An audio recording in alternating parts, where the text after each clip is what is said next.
Welcome to Dargo and Kediss. This will be a deck tech of Red Deck Wins. I am here with my man Puzzle. We're here ready to do this. How you doing today, Puzzle? Pretty good. How are you? I'm doing better now, man. Way better than I was a few minutes ago. Not gonna lie about that one. Uh, So, well, that's good. oh, that's it's fantastic. Trust me. And I feel like you were there and you know what I'm talking about. So What? let's just jump into this. How about that? Um, Sounds good. So what are we doing with this deck? Let's have you start us off, man. What are you doing with this deck? With this deck, we are smashing people's face in with a big 7/5 trampling commander who gets to hit each opponent at the same time with our other commander, and we're just sending out Dargo as fast as we possibly can and start swinging. Yep, exactly. I mean, that is just the baseline game plan for this deck, right?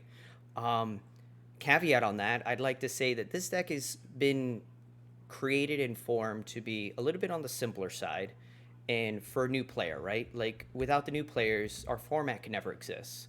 So this is very geared with cards that are just we have one plan, we have one goal. We have a few little side things we can do, right? But our goal is Dargo comes out, Kediss follows immediately after, and we go to town. Plain and simple. Yep. It's not too complicated, and it is very fast, very efficient, and very redundant. Yes, exactly. And that's that's like a great recipe to play a deck, right? That's what you're looking to do, especially as a new player. You want to repeat games, you want to play as many games as you can, just over and over, right?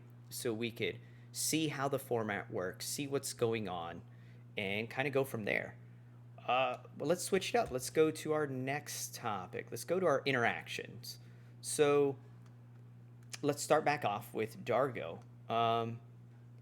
He makes it to where everything is two less mana, right? So let's kind of elaborate a little bit more on that. Let's go to this sacrifice fodder we have.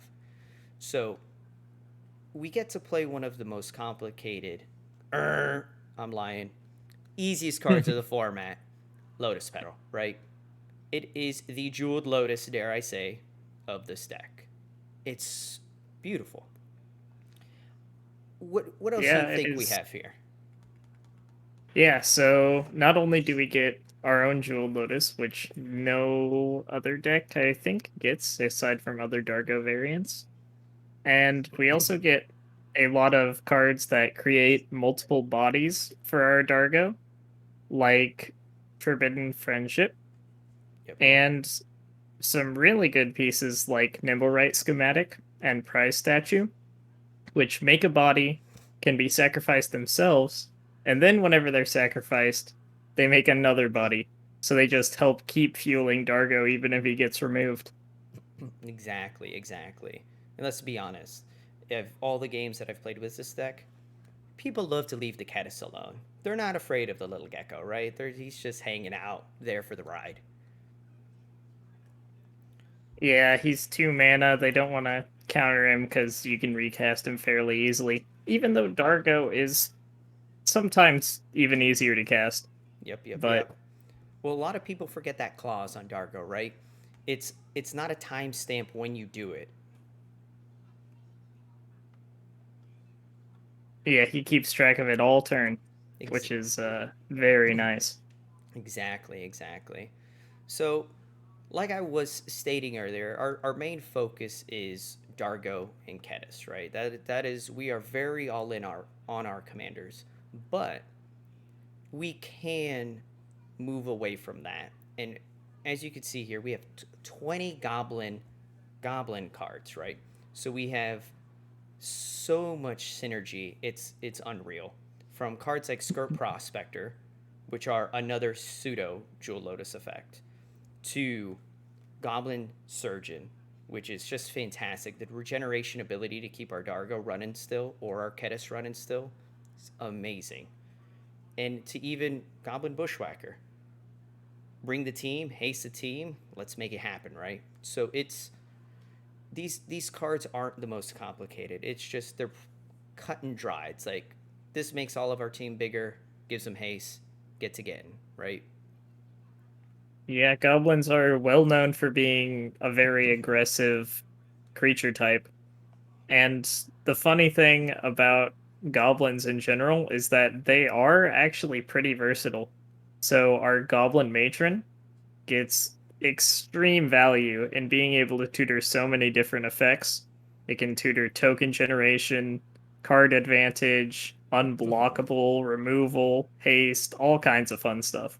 Yeah, exactly. I mean, one of the very few things that this deck has is a true tutor of the format, right? It's not to top of your library, it's straight to hand. And it's at a very minimal cost for a deck that's doing something along these lines. And then also, Yeah. two, going with our goblin synergy is kind of a weird one here. We have the sweep of the format, right? We have Impact Tremors, Firebrain Archer, the Flame Breather, and last but not least, our Witty Roast Master, which is a fantastic small arsenal of global damage to the field. How do you feel about these cards, Puzzle? These cards are amazing in decks that use damage as their win condition, which is exactly what we're doing. Especially since we're trying to generate so many creatures in the first place to fuel our initial game plan, it turns these impact tremors effects into a substantial amount of damage just on their own. Not to mention, we're trying to cast Dargo while doing that. Exactly, exactly. And that kind of brings us to like our last little section, right? And I find this section to be kind of entertaining because a lot of people, especially with this format specifically, love having a lot of cards in their hand. And if you like that, I will have to let you know right now, this is not the deck for you. We do not keep a lot of cards in our hand. As soon as we see it, we pretty much play it. Our lightning bolts fly to the dome quite a bit with a deck like this. So, with that knowledge, these cards like Impact Tremors just get better, right? Yeah, you are not typically going to be holding back here. You are going to get as much value out of these pingers as possible, and you are going to just run out your hand and say, "Answer me." And if they can answer you, great. Can they answer Dargo consistently? And if they can't answer you, they're probably dead. Exactly, exactly. Now, I will say I have been answered quite a bit. They do answer me. There are a lot of good removal spells in the format, a lot of Yep. fantastic spot removal. But what ends up happening is because we've run out all of our hand, and tell me if this has happened to you, this has happened to me quite a bit. They like to ignore you. And I have found that to be a very, very bad approach. If you have me down, I think you're supposed to kick me while I'm down. I mean, what do you think about that? Yeah, so I understand stepping off the pedal a bit whenever they don't have cards in hand, right? Like, there's Mm-hmm. other Oh, people yeah. who will be bigger threats. But if you have the chance to kill the Dargo deck, you do it. Oh, yeah. Like, Dargo is not a deck that will typically ever be beneficial to another player to have at the table. Oh, yeah. So, if and Dargo can crawl their way back into the game Oh, yeah. because, it's a 7/5 trampler command zone and all these impact tremors effects. Like, impact tremors is an enchantment, so it sticks around after board wipes, and people might feel safe, and then you just make 3/5 tokens on a turn Oh, yeah. and kill the table out of nowhere. Exactly, exactly. So, like, that's the big benefit about this deck. I've had many games where I'm just sitting here going, oh, look, it's an unexpected windfall. Here we go. Let's just discard this land that's worthless, and let's just keep going through the deck and seeing what we find. And I mean, the thing that's nice about this is we find cards like Lightning Bolt. You know, we find cards like Goblin Grenade. So we have these great. Actually, let's go over here to those. Right. So we get these cards that just lets us keep churning through, keep blowing up the board state. I mean, Flame Rift is one of the funniest cards of the deck, where it's just even yourself. You're just shooting yourself for 4 because of its cost, right? That's just Yep. entertainment at its best. But we have all of these like very efficient cards like collateral damage, saves a Dargo, while bolting someone to the face. We have Goblin Gate, 1 for 5. I mean, what other deck is doing 1 for 5 like to anything? Not Yes, many. and you're sacking a goblin, but in a deck like this, you just pay 2 mana for Dargo, right? So we're feeling pretty good about our exchange. Yep. Yeah, being able to turn those sacrifices into even more of a benefit in mono red is pretty crazy.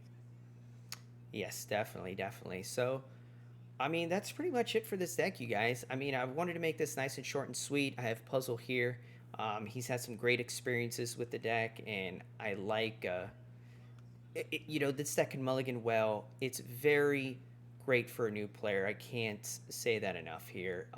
It will reward you for consistent play, but it'll also help you learn the format. And you're not going to be doing nothing. You're always going to have something to do. You always have something to play.